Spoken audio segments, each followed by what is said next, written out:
आसमा, तू अपनी हद में रहा कर। हमेशा वही काम करती है जो तुझे नहीं करना चाहिए। मैं वही करती हूँ जो मुझे करना चाहिए अब्बू। खुशियाँ अगर हदों की सरहद से बांध दी जाए ना तो इंसान बेहद ज्यादती कर बैठता है। खुशियाँ तो बांटने से बढ़ती है। मतलब तू ये कहना चाहती है कि दिवाली के पटाखे जलाकर तू उनकी खुशियां बांट रही है? देख, उनके तौर तरीके अपनाकर तू हमारे लोगों की तौहीन कर रही है। ये आप कैसी बातें कर रहे हैं? अब बच्चे दिवाली की छुट्टियों के लिए आई है तो दिवाली तो मनाएगी ना। और आजकल के बच्चे इन भेदभाव को नहीं मानते।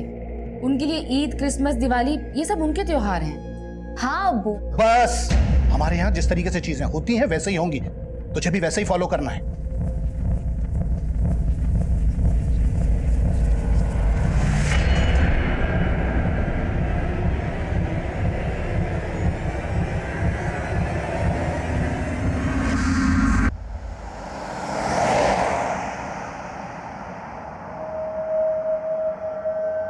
तुम्हारे अब्बू नहीं है यहाँ, फिर भी हिजाब पहना हुआ है। तो तुम तो खिलाफ थी इसके। आपको ऐसा क्यों लगता है आफाक भाईजान? मुझे इस तहजीब से कोई शिकायत नहीं है, पर शायद आप ये सोच रहे हैं मैंने ये उतार दिया तो अब्बू से मेरी चुगली करने का आपको मौका मिल जाएगा। क्यों? गलत सोच रहे हो तुम मेरे बारे में। मुझे तुम्हारी सोच पसंद है। मैं तो खुद कदम से कदम मिला के चलना चाहता हूँ तुम्हारे साथ। पर मेरे साथ कदम से कदम मिलाना आपके लिए आसान नहीं होगा। अच्छा, अगर ऐसा है तो आजमा के देख लो।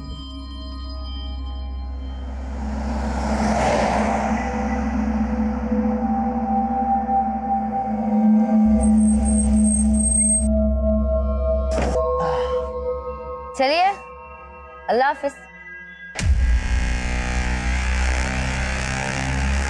अच्छा, सिर्फ किताबों में सर मत खपाना, ये जिंदगी उससे भी ज्यादा दिलचस्प है।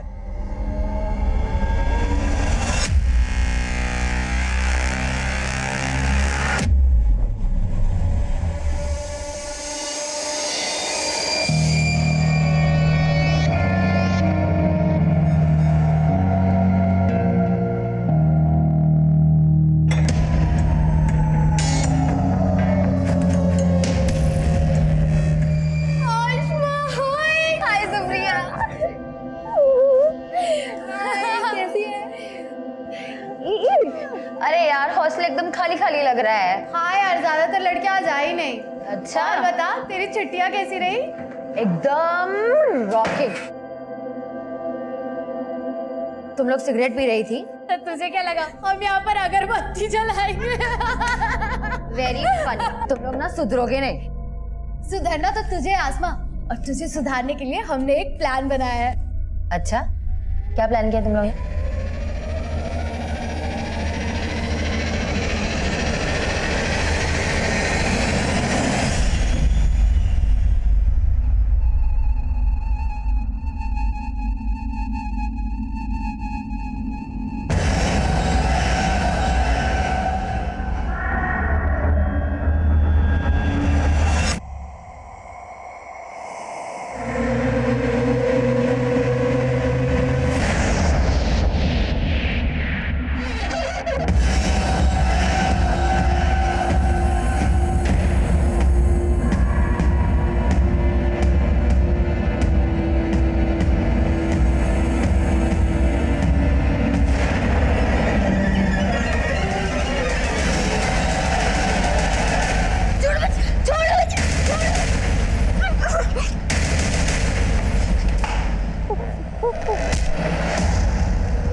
लगता है किसी लड़की का रेप हुआ है। अरे रेप नहीं, मुझे तो मर्डर लगता है, वरना इतना पुलिस नहीं होता यहाँ पर।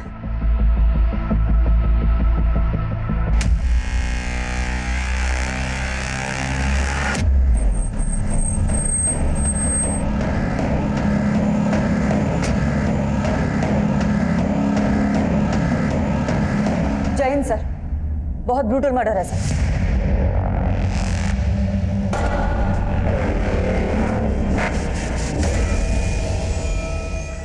हद में रहा कर। हमेशा वही काम करती है जो तुझे नहीं करना चाहिए। तुझे सुधारने के लिए हमने एक प्लान बनाया है। क्या प्लान किया तुम लोगों ने?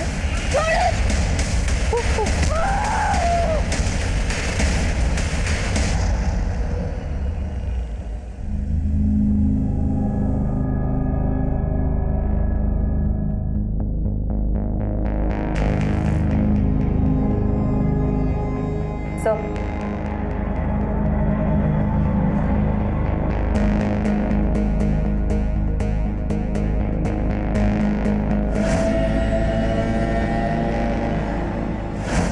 सर, इसके पैर पे छायापुरी भी लिखा है।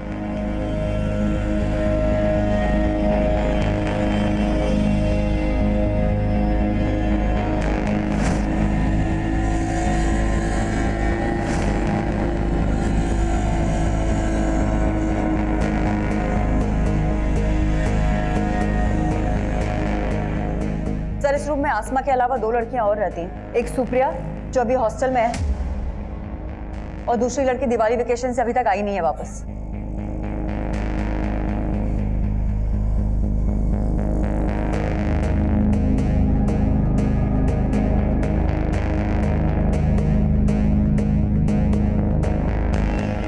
सर, इसी टेबल पर से हमें ये स्विच ऑफ मोबाइल भी मिला है। कस्टडी में लो। सुप्रिया, तुम आसमा की रूममेट, आसमा का बेड, तकिया सब कुछ खून से लथपथ है, और तुम कह रही हो तुम्हें कुछ नहीं पता? सर, मैं कुछ नहीं छुपा रही हूँ सर।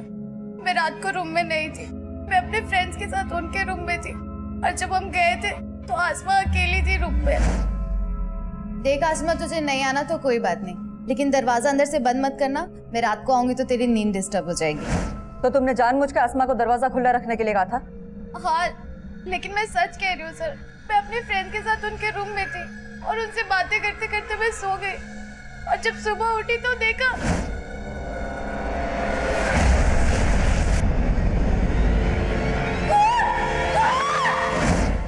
सर, सुप्रिया बिल्कुल सही कह रही है, ये हमारे साथ ही थी पूरा टाइम। लेकिन यहाँ पे इतना सब कुछ हो गया। पहले आसमा पे हमला हुआ, फिर उसकी बॉडी को खींचकर बाथरूम तक ले जाया गया, और तुम लोग कह रहे हो कि तुमने कोई आवाज ही नहीं सुनी। रूम में पंखे की आवाज इतनी तेज थी, हमें सच में नहीं पता चला कि आसमा के साथ इतना सब कुछ हो गया।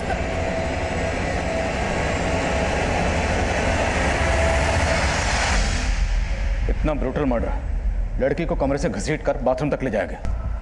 किसी ने कुछ देखा नहीं, किसी ने कुछ सुना नहीं, जरूर कोई कुछ छुपा रहा है। हो सकता है सर, लेकिन आसमा की लाश को देख के ऐसा लगता है जैसे उसके साथ रेप भी हुआ था। जरूर कोई लड़का इन्वॉल्व है, लेकिन ये गर्ल्स हॉस्टल है सर, और वार्डन का कहना है कि यहाँ पे 24 घंटे तक सिर्फ एक गार्ड ही रहता है, और एक कुक है जो सुबह आता है और रात में चला जाता है। गार्ड को हमने हिरासत में ले लिया है सर। हाँ सर, ये वही कुक है जो सुबह 6 बजे आता है और रात को 10 बजे डिनर के बाद चला जाता है। उसके बाद सोने से पहले मैं खुद पूरा राउंड लगाती हूँ। कल रात 11 सवा 11 बजे मैंने पूरा राउंड लगाया था, लेकिन सर तब सब कुछ ठीक था, और सुबह सुप्रिया की 5 बजे आवाज आई, तब सब पता चला।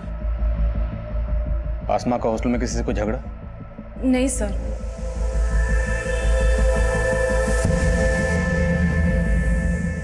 कल शाम तक हॉस्टल में कोई भी लड़की नहीं थी सर, तो ये भी हो सकता है कि कोई पहले से ही हॉस्टल में जाके छुप गया हो, और जब कल लड़कियों ने ज्वाइन किया तो ये कांड करके भाग गया। पॉसिबल है। हम ये अज्यूम कर रहे हैं कि आसमा का पहले रेप हुआ, फिर कत्ल हुआ। अब सच क्या है ये पोस्टमार्टम रिपोर्ट बताएगी। हॉस्टल का कोना कोना स्कैन करो और सबकी हैंडराइटिंग के सैंपल्स लो।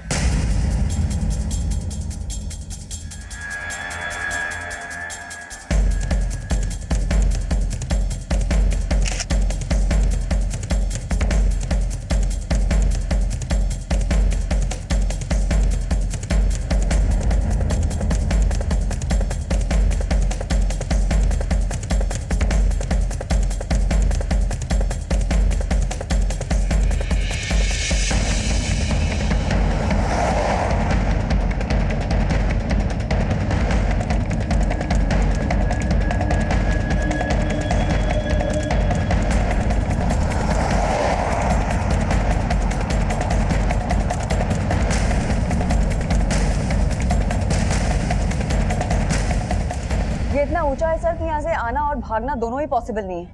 देखो, अगर कुछ सीढ़ियों से आया तो पक्का मेन गेट से एंट्री मारी होगी, मतलब गार्ड झूठ बोल रहा है। और अगर कोई यहाँ से आया तो फिर ये किसी पेशेवर मुजरिम का काम है। सर, यहाँ कहीं सीसीटीवी भी नहीं है, तो दोनों ही पॉसिबिलिटीज हैं। हॉस्टल के आसपास सबसे पता करो, जहां भी सीसीटीवी मिले उसे खंगालो, और हॉस्टल में जितने भी लोगों का आना जाना था एक एक की डिटेल निकालो।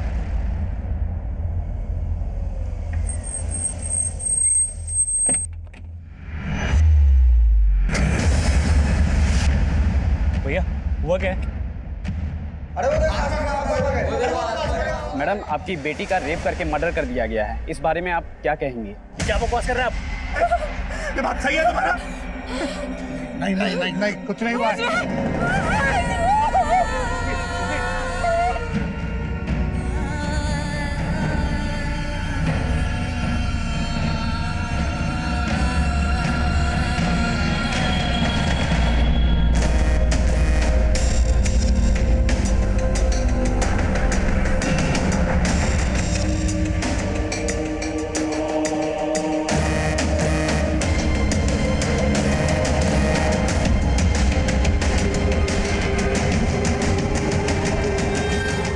थर्ड फ्लोर पुलिस ने सील किया हुआ है। फिलहाल बाकी के रूम में तुम लोग आपस में एडजस्ट कर लो।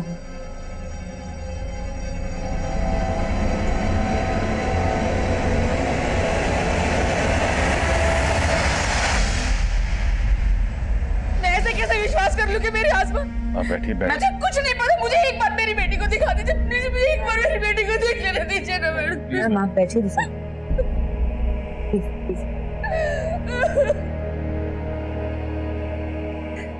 मैम पानी दीजिए।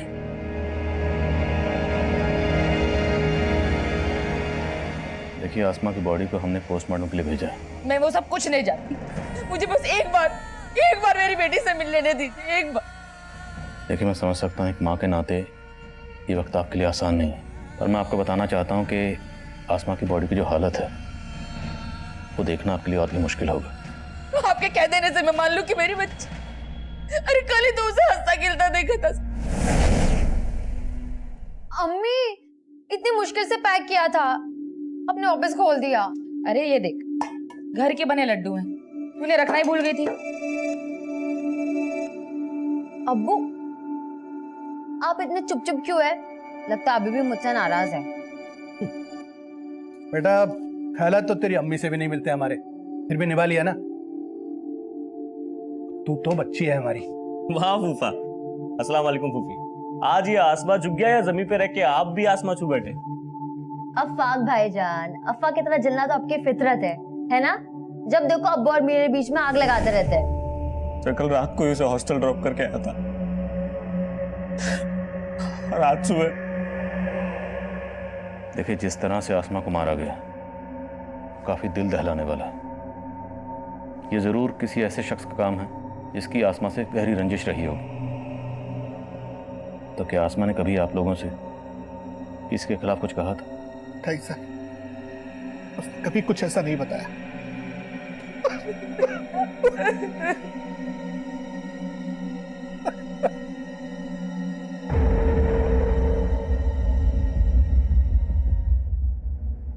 अच्छा सुन लो, आई होप तुम समझ गई हो कि मैं क्या कहना चाहती हूँ। Yes ma'am. डोंट वरी, मैं तुम्हारे साथ हूँ, मैं सब संभालूंगी। अच्छा अब तुम जाओ।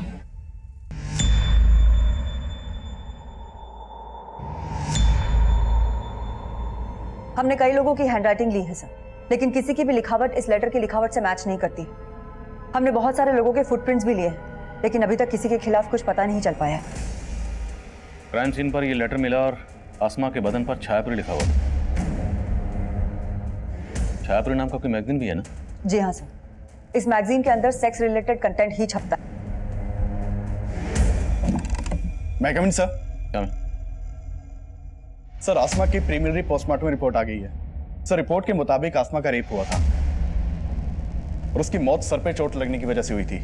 आसमा पर हमला हुआ उसके रूम में, फिर उसकी बॉडी को ड्रैग करके बाथरूम तक ले जा। उसकी बॉडी के पास ही लेटर मिलता है जिस पर किसी वहशी ने नफरत का अफसाना लिखा। उसके बदन पर लिखा जाता है छायापुरी।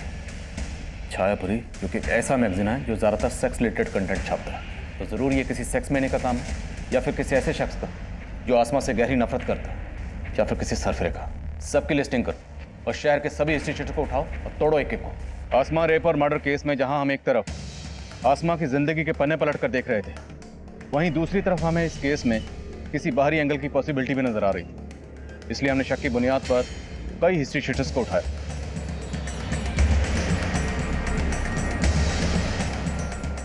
सबके डीएनए सैंपल्स, हैंडराइटिंग और फुटप्रिंट्स लिए गए। हमने हर वो मुमकिन कोशिश की जिससे हम जल्द से जल्द मुजरिम तक पहुंच सकें। हॉस्टल का गार्ड भी हमारा स्ट्रॉन्ग सस्पेक्ट। उससे सच उगलवाने के लिए हमने कई तरीके अपनाए। मैडम मैंने कुछ नहीं किया। अब तू नहीं बचेगा। तेरा डीएनए टेस्ट लेंगे और 2 मिनट में पता चल जाएगा कि आसमा का मर्डर और रेप तूने ही किया। मैडम मैं आपको सब कुछ बताना चाहता था, लेकिन वार्डन मैडम ने रिक्वेस्ट की थी कि मैं रमन भाई के बारे में आपको कुछ भी ना बताऊं। रमन कौन है? वार्डन मैडम का छोटा भाई। उनका अक्सर हॉस्टल में आना जाना है और वो कल रात भी आए थे। उनका हॉस्टल में दीप्ति नाम की एक लड़की से अफेयर है। रहता कहाँ है वो? मैं तो सिर्फ दीप्ति से मिलने गया था सर। सर आसमा को तो मैं जानता ही नहीं हूँ। मैं कसम से बोल रहा हूँ, सच मैंने कुछ नहीं किया सर। अगर तुम्हारे भाई रमन ने कुछ नहीं किया तो गार्ड को उसका नाम लेने से मना क्यों किया? मैं डर गई थी मैडम। मैं अपने भाई के हरकतों से परेशान थी, लेकिन मेरा यकीन कीजिए उसने कुछ नहीं किया। आप चाहो तो वो दीप्ति से पूछिए, उसने कुछ नहीं किया। सर मेरा कोई अफेयर नहीं है रमन के साथ। वो मुझे परेशान कर रहा था सर। पहले उसने मुझे प्रपोज किया, मैंने मना किया तो वो मेरे पीछे ही पड़ गया सर। पिछले काफी दिनों से सर वो मुझे हरास कर रहा है।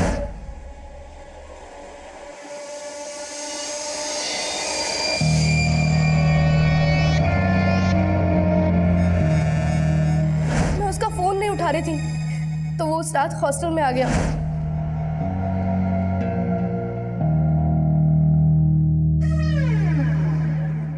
रमन मैंने तुम्हें पहले भी कहा है मेरा पीछा छोड़ दो। ऐसे छोड़ दूं? प्यार करता हूँ ना मैं तुमसे। रमन तुम यहाँ से जाते हो या मैं चिल्लाऊं?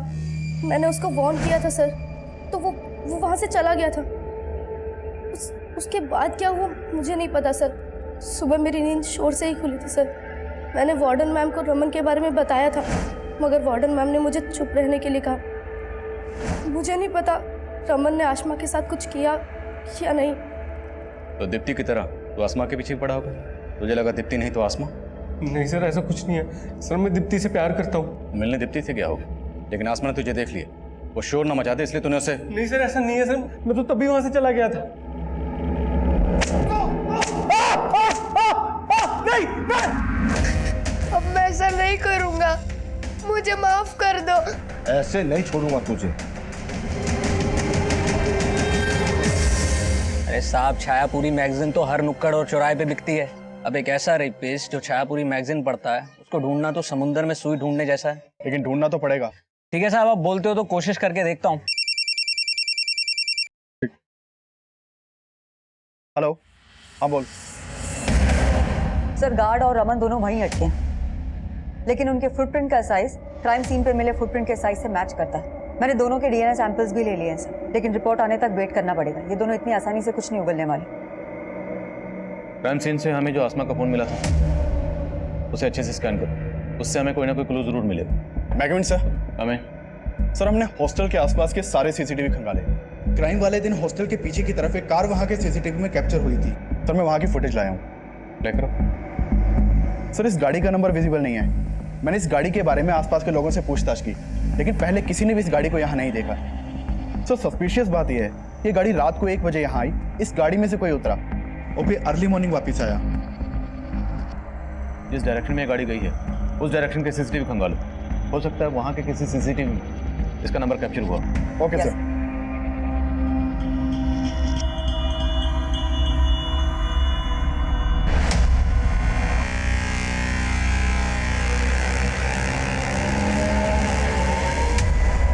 अनुराग इधर आना। Yes ma'am. ये आसमा के फोन पे अफाक नाम के लड़के के 5 मिस कॉल है। मैम अफाक तो आसमा का कजन है जो आसमा के पेरेंट्स के साथ आया था। अफाक ने आसमा को 5 बार कॉल किया, लेकिन आसमा ने एक भी बार रिसीव नहीं किया। लेकिन बाद में आसमा की अपनी मदर से बात हुई है। ये चक्कर क्या? आसमा के पेरेंट्स से दोबारा मिलना पड़ेगा।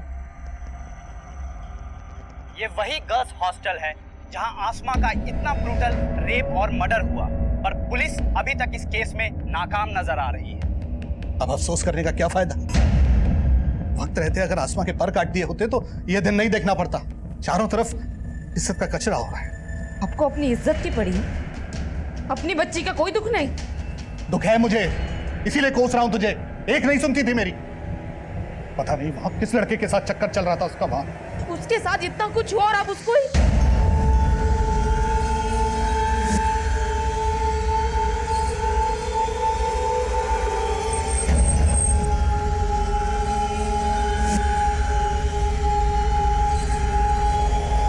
कहां जा रही हो तुम? मुझे अपनी बेटी को इंसाफ दिलाना है और आपको ये साबित करना है कि मेरी बेटी गलत नहीं थी। गलत वो था जिसने मेरी बेटी के साथ।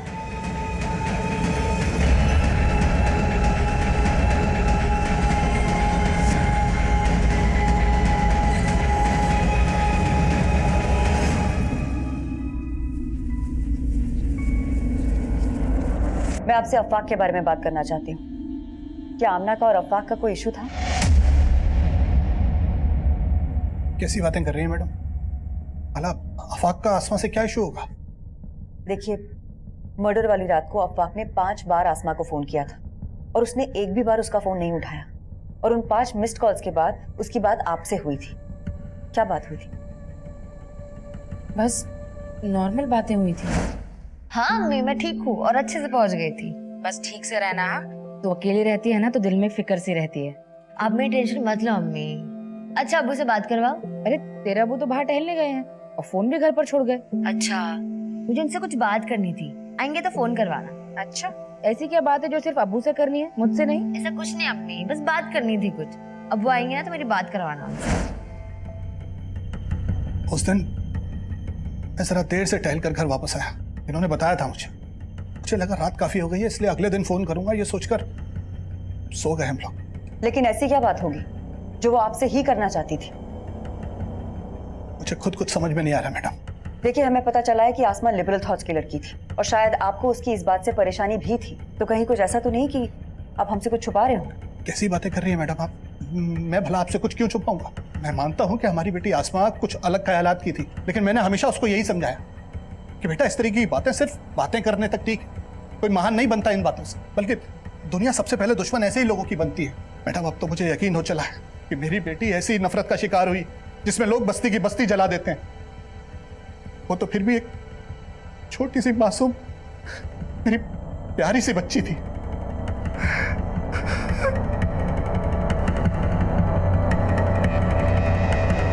ठीक है, मैं आता हूं। सर, मैंने ब्रोथल में फील्डिंग लगाई तो एक टिंडा नाम के आदमी का मालूम चला। कौन टिंडा? ये आदमी है साहब। ब्रोथल में काफी आना जाना है इसका। काफी वैशी है ये आदमी। वो टिंडा है ना, दिमाग से एकदम सटका हुआ है। जो भी उसके साथ जाती है ना, उसका हालत खराब कर देता है।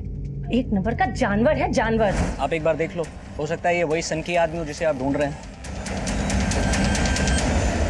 आसमा के पेरेंट्स से अफाक के बारे में बात की? सर, वो अफवाक पे कोई शक नहीं जता रहे और अफवाक से मैं खुद मिली थी ये जानने के लिए कि उसने उस रात आसमा को इतने सारे कॉल्स किए क्यों थे। मैम, मैं उसे हॉस्टल छोड़ के घर आया तो ऐसे ही कॉल किया था, ये जानने के लिए कि सब खैरियत है कि नहीं। लेकिन उसके साथ कुछ ठीक हुआ नहीं और उसने तुम्हारे कॉल्स भी रिसीव नहीं किए। क्यों? पता नहीं मैम, मुझे लगा सो गए होंगे। लेकिन तुम्हारे मिस्ड कॉल्स के बाद उसने अपनी अम्मी से भी बात करी, लेकिन तुम्हें कॉल बैक नहीं किया। कोई ना कोई वजह तो होगी ना, कहीं को छुपा तो नहीं रहा तुम हमसे? नहीं मैम, मैं कुछ नहीं छुपा रहा। फिर भी इस अफाक के बारे में सब कुछ पता करो। हो सकता है कुछ छुपा रहा हो, और ये भी पता करो कि मर्डर की रात ये कहाँ था। Okay sir. मैं कमिंग सर? सर, हमारे खबरियों से इस तेजस उर्फ टिंडा नाम के आदमी की इंफॉर्मेशन मिली है। सर, इसके बारे में जो भी पता चला उस हिसाब से शक किसी के ऊपर जाता है। सर, मैंने चेक किया, मर्डर वाली रात इसका फोन हॉस्टल वाले एरिया में ही एक्टिव था।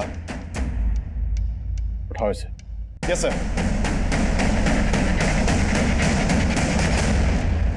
मुझे क्यों लाए साहब? मैंने कुछ नहीं किया। तू क्या कर सकता और क्या नहीं कर सकता सब पता लगा लिया हमने। आसमा के ऊपर बुरी नजर थी ना तेरी? साहब, मैं किसी आसमा वासमा को नहीं जानता साहब, और उस रात तो मैं किसी और आइटम के साथ था। किसके साथ था? उमा साहब, प्रोस्टिट्यूट है। मैं मानता हूँ साहब, मैं ऐसा ही हूँ, सिर्फ प्रोस्टिट्यूट्स के साथ ही सोता हूँ। लेकिन साहब, आज तक मैंने कभी किसी आम लड़की के ऊपर बुरी नजर नहीं डाली साहब। टिंडा के पैर के साइज क्राइम सीन पर मिले फुटप्रिंट के साइज से मैच कर रहे हैं। लेकिन सर ये टिंडा बहुत मोटी चमड़ी का है, बहुत तोड़ा लेकिन फिर भी कुछ नहीं उगला। इस टिंडा का भी डीएनए और हैंडराइटिंग सैंपल लो। सर सर आज सुबह संत नगर पुलिस ने विक्रमपुर एरिया से एक अज्ञात गाड़ी जब्त की है। ये देखिए सर, ये विनय नाम के एक आदमी की गाड़ी है जो संत नगर में रहता है। सर उसने अपनी गाड़ी चोरी होने की कंप्लेन लिखवाई थी और सर ये गाड़ी उसी शाम चोरी हुई है जिस रात आसमा का मर्डर हुआ है और इस गाड़ी का कलर उस कार के कलर से मैच करता है जो गर्ल्स हॉस्टल के बैक साइड में देखी गई थी। ये गाड़ी चुराई गई संतनगर से, जो उस हॉस्टल से 7-8 किलोमीटर की दूरी पर है। तो कोई इतनी कम दूरी तय करके कार चुराने के बाद मर्डर करने क्यों आएगा? मेरा मतलब है चोरी की हुई कारें ज़्यादातर लूट और रॉबरी में इस्तेमाल होती या फिर लाश डंप करने के लिए, लेकिन यहाँ तो रात भर लाश भी उस हॉस्टल में थी और अगली सुबह तक ये कार भी वहीं थी। और अगर ये कत्ल इसी कार चुराने वाले ने किया है तो ये इतनी देर वहाँ क्यों रुकेगा? लेकिन सर हम किलर को सरफिरा भी तो समझ रहे हैं। हो सकता है ये चोर वही हो जिसे हम ढूंढ रहे हैं। ठीक है, संतनगर पुलिस के टच में रहो और पता करो कि कार चुराने वाला कौन हो सकता है और हॉस्टल एरिया का डंप डाटा स्टडी करो। हो सकता है वहाँ से कोई सस्पिशियस नंबर सामने आए। यस। आपने अफाक को आसमा के साथ हॉस्टल क्यों भेजा था? अभी अचानक तुमने अजीब सा सवाल क्यों पूछा? सवाल तो ये है कि आसमा आपसे क्या बात करना चाहती थी जो उसने मुझे नहीं बताई, या आपने अफाक को कुछ बोला जो मुझे नहीं बताया?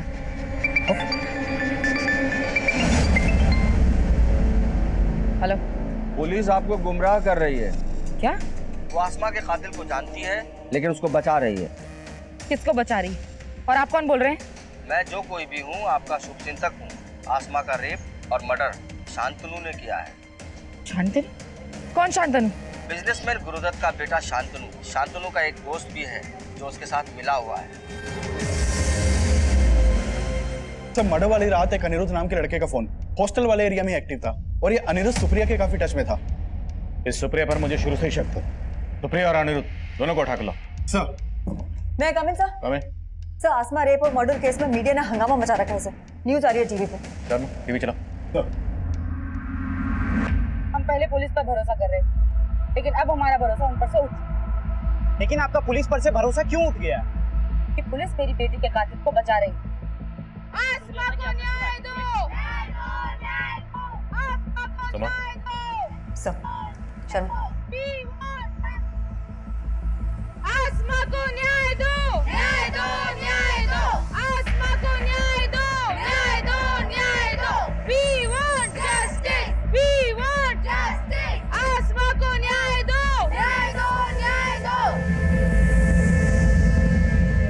We want justice! We want justice! आपको कोई गलतफहमी हुई है? कोई गलतफहमी नहीं हुई है मैडम। लेकिन आपको क्यों ऐसा लग रहा है कि हम किसी को बचा रहे हैं? आखिर वजह क्या है? आसमा का रेप और मर्डर शांतनु ने किया है। शांतनु? कौन शांतनु? आप उस बिजनेसमैन के बेटे शांतनु को बचा रहे हैं। शांतनु? मैम ये शांतनु अनिरुद्ध का दोस्त है जिसका नंबर हमें सुप्रिया के कॉल रिकॉर्ड से मिला था। वो मर्डर वाली रात शांतनु का नंबर भी हॉस्टल वाले एरिया में ही बंद था। लेकिन उस पीसीओ से फिरोजा को किसने फोन किया था ये हमारे लिए जानना बहुत जरूरी है। एक काम करो, अनिरुद्ध, शांतनु और सुप्रिया इन तीनों को लेकर आओ और पीसीओ पे भी जाके आओ। Okay ma'am. तो अनिरुद्ध और शांतनु तुम लोग उस रात हॉस्टल गए थे या नहीं? हाँ सर, ये दोनों गर्ल्स हॉस्टल में आए थे, लेकिन सर ये लोग मुझसे और मेरी फ्रेंड से मिलने आए थे। उस रात हॉस्टल में ज़्यादा लड़कियां नहीं थी, इसीलिए हमने पार्टी प्लान किया था। मैंने आसमा को भी इनवाइट किया था सर। व्हाट? तू उन लोगों को यहाँ बुला रही है? पागल हो गई सुप्रिया? किसको पता चला ना तुझे यहाँ से निकाल देंगे। लेकिन उसने आने से मना कर दिया। फिर हम लोग दूसरे रूम में पार्टी कर रहे थे। तुम्हारे हॉस्टल में मेल्स के आने पर पाबंदी है या नहीं? तो तुम लोग हॉस्टल में कैसे घुसे, वो भी इतनी रात को?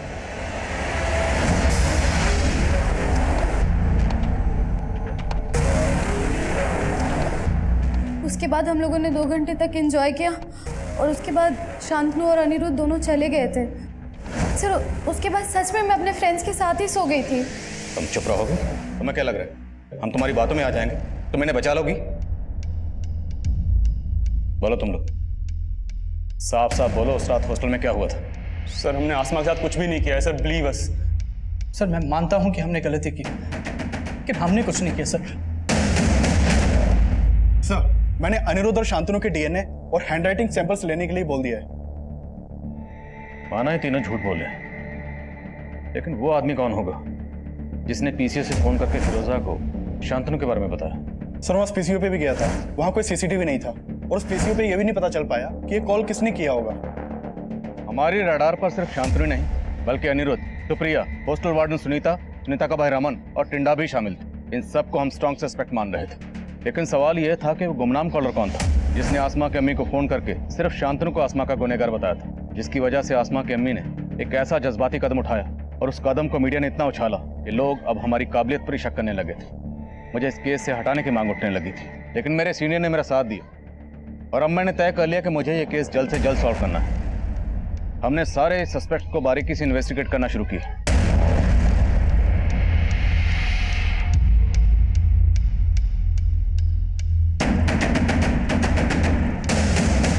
अफवाक के बारे में कुछ बातें मालूम चली हैं सर। आसमा के अब्बू अफवाक से आसमा की शादी कराना चाहते थे, लेकिन आसमा को अफवाक बिल्कुल पसंद नहीं था और इसी सिलसिले में मैं उसकी अम्मी और अब्बू से भी मिली थी। आसमा पहले भी अपने अब्बू को मना कर चुकी थी कि वो अफाक से शादी नहीं करना चाहती, लेकिन फिर भी इन्होंने जानबूझ के अफाक को आसमा के साथ हॉस्टल भेजा। नहीं मैडम, ऐसा कुछ भी नहीं है। मैं बस ये चाहता था कि अफाक और आसमा एक दूसरे को जान लें, समझ लें। और मैं गारंटी से कह सकता हूँ मैडम, अफाक ने आसमा के साथ कुछ भी गलत नहीं किया होगा। आसमा की फैमिली काफी कंजर्वेटिव है सर और आसमा आजाद ख्यालों की लड़की थी। आसमा की अम्मी ने हमें यह भी बताया कि आसमा को लगता था कि अफाक भी उसके पेरेंट्स की तरह कंजर्वेटिव ही होगा और उसने अपने पेरेंट्स के सामने अफाक को साफ साफ मना भी कर दिया था। अफाक को मैंने हमेशा भाई की नज़र से देखा है, लेकिन अब आप कह रहे कि मैं शादी कर लूं? मैं अफाक से शादी नहीं करना चाहती। अगर कोई और पसंद है तो वो भी बता दे। अगर कोई और पसंद होता तो मैं बता देती, लेकिन मैं आपसे शादी नहीं करूंगी। फिर भी इस अफवाह को थाने में बुलाकर अच्छे से पूछताछ करो। राइट। मैं मानता हूँ आसमा मुझसे निकाह नहीं करना चाहती थी, लेकिन उस दिन मैं उसके अब्बू की मर्जी से उसके साथ गया था। मैंने उसे उसके फैसले के बारे में दोबारा सोचने के लिए बोला। मुझे तुम्हारी सोच पसंद है, मैं तो खुद कदम से कदम मिला के चलना चाहता हूँ तुम्हारे साथ। पर मेरे साथ कदम से कदम मिलाना आपके लिए आसान नहीं होगा। बहुत गुरूर था उसे खुद पे, साफ साफ मना कर दिया। और उसका गुरूर तोड़ने के लिए तूने उसे खत्म कर दिया। नहीं मैम, मैंने ऐसा कुछ नहीं किया। फोन तो करता था ना तू उसे, उसने तेरे फोन नहीं उठाए तो तूने वापस हॉस्टल पहुंचकर उसको खत्म कर दिया। मैम मैंने ऐसा कुछ नहीं किया। मैं तो उससे प्यार करता था, मैं क्यों करूंगा ऐसा? मैम लेके जाओ इसको, इसका हैंडराइटिंग और डीएनए सैंपल ले लेना। मैम मेरी बात मैंने कुछ नहीं किया। मैं कम इन सर। कम इन। सर आसमा के मदर को जिस पीसीओ से कॉल किया गया था वो मैंने उस एरिया के सीसीटीवी स्कैन किए, उसमें एक सस्पिशियस आदमी कैप्चर हुआ है। उठाओ इसे। सर सर मैंने कुछ नहीं किया, मैं अपने बेटे चिंटू को बचा रहा था सर। चिंटू ने ऐसा क्या किया? दरअसल चिंटू दुकान का सामान देने हॉस्टल जाता था सर। वो बच्चा था इसलिए गार्ड भी उसे अंदर जाने देता था, लेकिन बचपने में वो आसमा को पसंद करने लग गया था। मेरे ही मोबाइल से उसने आसमा के कुछ वीडियो रिकॉर्ड कर लिए थे। अब मैं ऐसा नहीं करूंगा, मुझे माफ कर दो। ऐसे छोड़ने वाला नहीं तुझे, 1 घंटे तक ऐसे ही खड़ा रहना। Video recording? कैसे वीडियो? नॉर्मल सा वीडियो सर, जो मैंने अब डिलीट कर दिए हैं। मुझे ऐसा लगता था कि कहीं आप उसकी वजह से मेरे बेटे तक न पहुंच जाए, इसीलिए मैंने पीसीओ से झूठा कॉल किया था। आसमा का रेप और मर्डर शांतनु ने किया है सर। मुझे मालूम था कि शांतनु और उसका दोस्त हॉस्टल में जाते थे। मुझे शुरू से लग रहा था कि ये काम उन दोनों लड़कों ने किया है, इसीलिए सर मैंने ये सब वो किया। आसमा रेप और मर्डर केस में अब एक नाबालिग बच्चे चिंटू की कुछ ऐसी हरकतें सामने आई जिसने इस केस को एक नया मोड़ दे दिया। लेकिन चिंटू के फादर ने जो शातिरपना किया था उसे भी हमारी सस्पेक्ट लिस्ट में जोड़ रहा था। हमने उसका डीएनए, हैंडराइटिंग सैंपल्स और फुटप्रिंट्स ली और आसमा के कजन अफाक के भी हम डीएनए रिपोर्ट का इंतजार कर रहे थे, लेकिन इसके अलावा हमारे हाथ कोई पुख्ता सबूत नहीं लग रहा था। मैं एक अजीब सी गफलत में था, अक्सर यही सोचता रहता कि क्या हम सही डायरेक्शन में थे। ये केस मुझे लगातार झकझोर रहा। क्राइम सीन के मंजर मुझे रात भर सोने नहीं देते थे। ऊपर से मीडिया का प्रेशर इतना ज्यादा था कि मेरे सीनियर्स ने इस केस को सॉल्व करने के लिए मेरे लिए एक डेडलाइन मुकर्रर कर दी। मैं अक्सर ये सोचकर परेशान हो जाता कि अगर मैं इस केस को सॉल्व ना कर पाया तो क्या उस मासूम बच्ची आसमा को कभी इंसाफ मिल पाएगा। मैं कम इन सर। सर मैं उस कार चोर के बारे में पता कर रही थी तो पता चला है कि पूरे डिस्ट्रिक्ट में पिछले 25 दिनों में 20 गाड़ियां चोरी हुई हैं और इनमें से ज्यादातर गाड़ियां कुछ दिनों के गैप के बाद कहीं भी खड़ी मिल गई। 25 दिनों में 20 गाड़ियां? जी सर। मतलब तकरीबन हर रोज एक गाड़ी चोरी हो रही थी? Yes sir. जिन एरिया से ये कार्स चोरी हुई है वहां कहीं कहीं चोर सीसीटीवी फुटेज में कैप्चर हुआ है लेकिन चेहरा कहीं भी क्लियर नहीं है। ये देखिए सर, यहाँ कहीं भी इसका चेहरा क्लियर नहीं है लेकिन सर इसकी चाल में एक लचक है जो हर फुटेज में एक जैसी है। और सर हॉस्टल के बैक साइड के सीसीटीवी फुटेज में भी उस आदमी की चाल में ऐसी ही लचक दिख रही थी। और सर हो सकता है कि हॉस्टल के बैक साइड में जो कार देखी गई थी वो भी इसी ने चुराई हो और आसमा के मर्डर और रेप में भी इसी का हाथ हो। लेकिन सर ये दुबला पतला आदमी जो सही से चल नहीं सकता, सर ये कैसे हिम्मत करके हॉस्टल के अंदर घुसा होगा और उसने आसमा का रेप और मर्डर किया होगा? हो सकता है ये वो ना हो जिसकी तलाश हमें, लेकिन फिर भी कंफर्म करना जरूरी है कि उस रात ये गाड़ी यही वहां लेकर आया था। हॉस्टल के आसपास सब जगह पता करो, क्या उस रात कोई ऐसा आदमी देखा गया था जो इसकी तरह लगना कर चल रहा था? सर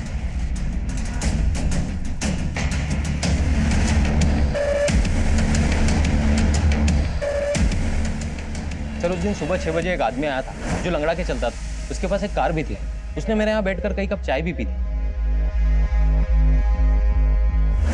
अच्छा, उस आदमी का स्केच बना सकते हो?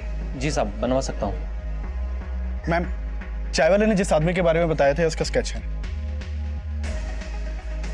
पता करो उसका कोई क्रिमिनल रिकॉर्ड है क्या और इस स्केच को हर जगह सर्कुलेट करो, हो सकता है इसके जानने वाला कोई मिले। Okay ma'am.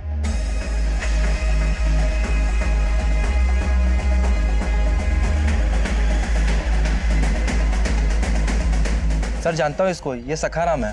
सखाराम कहाँ रहता है ये? सर घर तो मालूम नहीं है लेकिन आगे ये गैरेज है, वहाँ मैकेनिक का काम करता है।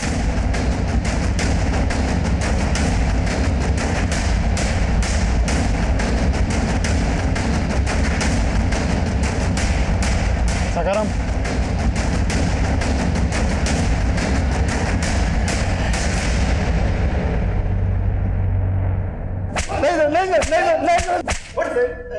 नहीं साहब, मैं मानता हूँ कि मैं गाड़ी चुराता हूँ लेकिन सर मैंने किसी लड़के के साथ कुछ नहीं किया। तुमने जो कार चुराई थी ना वो उसी हॉस्टल के पास खड़ी हुई मिली है। सर वो तो मैं कहीं भी खड़ी कर देता था सर। दरअसल मेरे घर में एसी नहीं है और मुझे गर्मी बर्दाश्त नहीं होती है सर मैं गाड़ी चुराता हूँ और कहीं ले जाके उसका एसी ऑन करके सो जाता हूँ और अगले दिन कहीं भी गाड़ी छोड़ देता हूँ सर। इसकी गर्मी दूर करो, खिलाओ इसको ठंडी ठंडी हवा। नहीं। इसका भी डीएनए और हैंडराइटिंग सैंपल्स लो।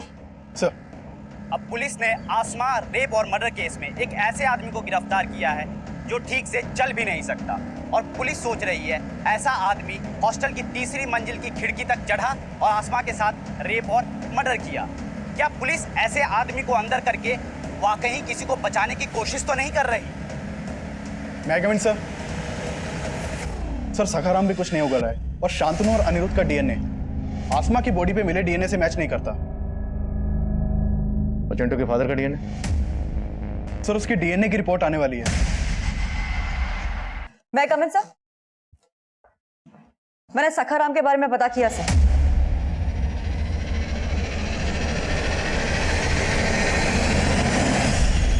अब तेरा नाटक खत्म। रिपोर्ट आ गई है, तेरा डीएनए मैच हो गया। अब अगर एक भी झूठ पूरा ना हो तो तेरी हड्डी पसली कर दूंगा। सर मैं अपनी बीवी से तंग आ गया था, इसलिए मुझे हर औरत से नफरत हो गई। फिर एक दिन मुझे वो लड़की दिखी, वो मुझे पसंद आ गई थी सर। उसके बाद मैं उसके पीछे पीछे हॉस्टल गया। मालूम चला कि हॉस्टल बंद है और सारी लड़कियां छुट्टी पर गई। जब छुट्टियां खत्म हुई तो उसके बाद मैं उस रात वहाँ पहुँचा।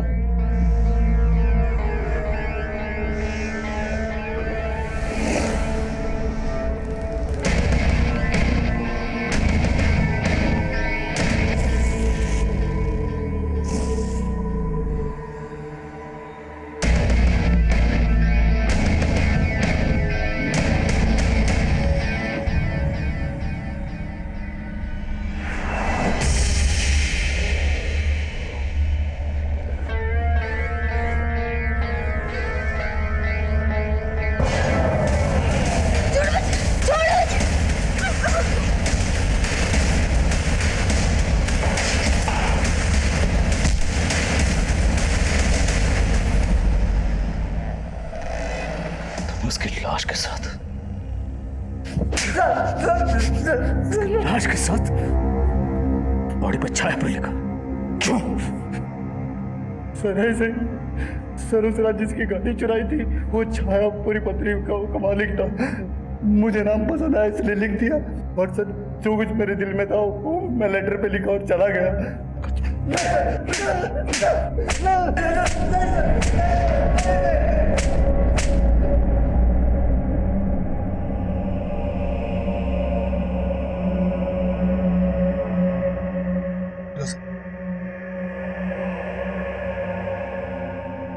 अब बोल रहे थे ना मेरी बेटी का वहां किसी लड़के के साथ चक्कर,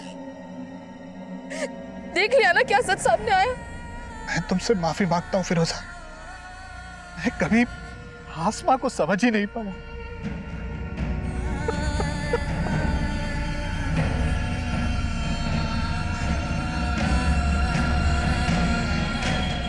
आसमा रेप और मर्डर केस का main accused Sakharam physically disabled था, इसलिए मीडिया उसकी इस कमजोरी का वास्ता देकर उसके बचाव की बातें कर रही थी। लेकिन जब सच्चाई सामने आई उसने सबको हैरान करके रख दिया। सखाराम ने ना सिर्फ आसमा का कत्ल किया बल्कि वो घायल आसमा को 100 मीटर तक घसीट कर ले गया, उसके साथ दरिंदगी करता रहा।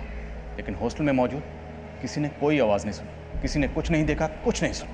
जबकि उस रात हॉस्टल में सखाराम के अलावा वार्डन सुनीता का भाई रमन और सुप्रिया के दोस्त अनिरुद्ध और शांतनु भी मौजूद थे, जो गलत तरीके से हॉस्टल में दाखिल हुए थे, जिससे साबित होता है कि आसमा एक ऐसे प्रमाइसिस में रह रही थी जहाँ पर सिक्योरिटी ताक पर थी। इसलिए उस रात आसमा के साथ जो भी हो उसमें हॉस्टल के स्टाफ के साथ साथ बाकी लोग भी जिम्मेदार हैं। आज इंटरनेशनल विमेंस डे पर आसमा की कहानी आप सभी को बताकर मेरा मकसद ये बताना है कि आसमा की मौत से सिर्फ उसके परिवार को गहरा नुकसान नहीं हुआ, बल्कि ये नुकसान हमारे पूरे समाज का नुकसान, क्योंकि हमने आसमा को खोकर एक ऐसी टैलेंटेड और सेंसिटिव शख्सियत को खोया है जो अपनी सोच से एक प्रगतिशील समाज के निर्माण का मादा रखती थी। उम्मीद है आसमा की कहानी हम सबको एक सबक देगी, जिससे हम अपने मुल्क की बेटियों को एक महफूज और बेहतर समाज दे पाएं। अब मैं आदिल खान आपसे इजाज़त लेता हूं। आपसे फिर मुलाकात होगी एक और नए केस के साथ। तब तक देखते रहिए क्राइम पेट्रोल 10 तक। मकसद बताना नहीं, बचाना है।